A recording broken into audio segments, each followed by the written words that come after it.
The Tao of Self-Confidence, episode 789. Welcome to the Tao of Self-Confidence, where I share stories of amazing women who have discovered their inner journey to self-confidence. Visit our website at thetaoofselfconfidence.com. Your inner journey to self-confidence awaits.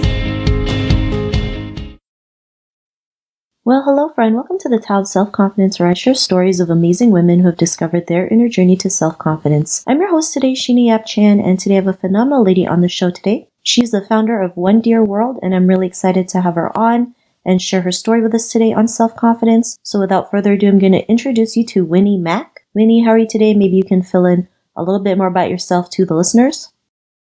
Hi, I'm Sheena. I'm really happy to be invited to your podcast. I'm Winnie. I am originally from Hong Kong, and I'm now living in London, and a mum and also founder of One Dear World, a doll company with diversity and inclusion in mind.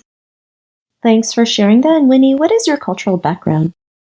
So I'm Chinese from Hong Kong, and my husband is half French, half Greek, and having this multicultural family together and our son 4 years ago gave me a lot of food for thought about what sort of world I want our son to be in, and that's why I think diversity and inclusion is such an important message to teach children from a young age, and that inspired me to create One Dear World.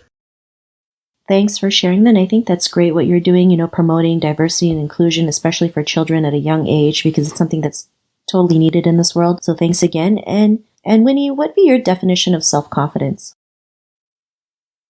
I think self-confidence is something that we build up over the time based on what we have done positively that fulfilled our mission of our life. I mean, whichever mission one define themselves. So for example, to me now is like my family, my business that kind of fulfilled my call to promote diversity and inclusion is the most important value and things for my life. So when I have done something positively in that towards that direction, I feel more confident. And of course, if I make a mistake, then I learn along the way and become better. So that's how I see self-confidence, because I think nobody know everything about a topic from the very beginning. So when I became a new parent 4 years ago, I know nothing about how to take care of a baby or how I should deal with a toddler. But I think like every other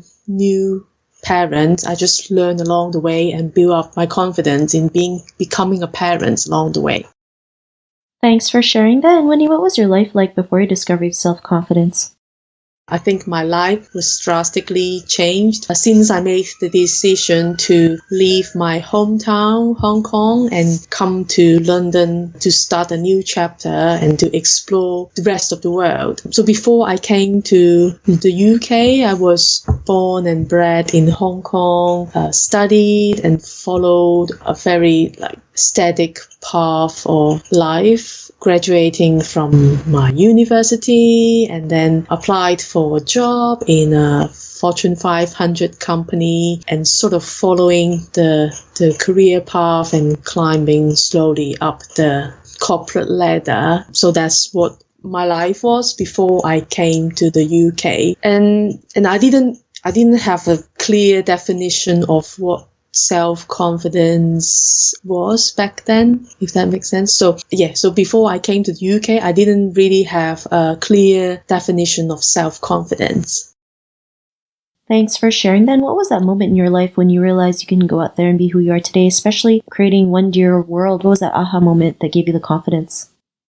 I was inspired to create One Dear World when I was having my maternity break. So there was one time when I took my son to a playgroup, and there was one time a teacher took a jar with a caterpillar in it into the classroom, and one mom started panicking. And I mean, personally, I'm not scared of caterpillar as such, but that moment made make me think what actually make different people and initiate certain emotion towards certain things. Because for me, I'm not scared of caterpillar or spider as such, but somebody might have. So that made me think that we actually have a lot of value and perception installed in us since very young age. And I think it would be great for children to learn about different cultures and our differences so that they are more open to diversity and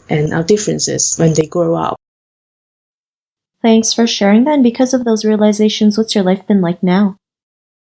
So after that incident, that made me think about what children should learn in diversity and inclusion, and having done some market research on minor ethnic dolls in the market, I was inspired to create One Dear World and made a collection of multicultural dolls for children, both boys and girls, to feel represented in toys, and at the same time for children to learn about others from a young age. Because, for example, where I grew up in Hong Kong, 96% of the citizens there were Hong Kong Chinese, and I wouldn't have played with or have a friend with an African background when I was a kid. So I think it would be important for children to get to see other people and see other people who look different and see them as friends so that they can embrace diversity as they grow up. Thanks for sharing that. And to the woman who's listening to your episode, she may be in her own journey to self-confidence. What would be that one tip you would give to her? I think for women on their journey to self-confidence, there's nothing to stop us from asking for help. I think that's a very important thing to bear in mind. So, for example, I have recently launched a crowdfunding campaign to produce a collection of dolls to represent different disability. And then I have a funding goal in mind, but unfortunately, with a lot of positive feedback and interest from the media, for example, BBC, ITV, or Evening Standard, I didn't manage to achieve the funding goal I have originally set myself. So I was actually feeling quite depressed and sad for some time, but that doesn't stop me from fulfilling my goal and keep going. But that gave me a good lessons on go out there to ask for help, and also to review your own situation from time to time and readjust the strategy based on your value and vision. I think that's the best advice I would give to any woman on their journey to self-confidence. Thanks for sharing those great tips. And I love how you mentioned to ask for help, because as Asian women, it feels like it's shameful or it's a sign of weakness when we ask for help. But really, we can't always do everything alone. So it's really necessary to ask for help when needed. And we have the tools and resources out there that we can use to seek that help. So thanks again. And if our listeners wanted to get to know a little bit more about you and what you do, is there any links or social media profiles we can connect with? Yeah, sure. So my website is www.onedearworld.com, and you can find me on Facebook, Twitter, and Instagram with the same hashtag and handle One Dear World, ONEDEARWORLD. Thanks for sharing that. And to our listeners, if you want to connect with Winnie, you can also head on over to thetowofselfconfidence.com and search for Winnie's name. Her show notes will pop up along with everything else that we talked about. And I really just want to thank Winnie today for taking the time to share her story and tips with us on self-confidence. So thank you so much, Winnie. All right. Thank you so much, Sheena. Not a problem. It was really great having you on the show. And to our listeners, be on the lookout for another new episode of another amazing woman's journey to self-confidence. And we'll talk to you soon. Bye for now. Thank you for tuning in to another amazing episode of The Tao of Self-Confidence. Please subscribe to the show on Apple Podcasts or Spotify to get your daily boost of confidence.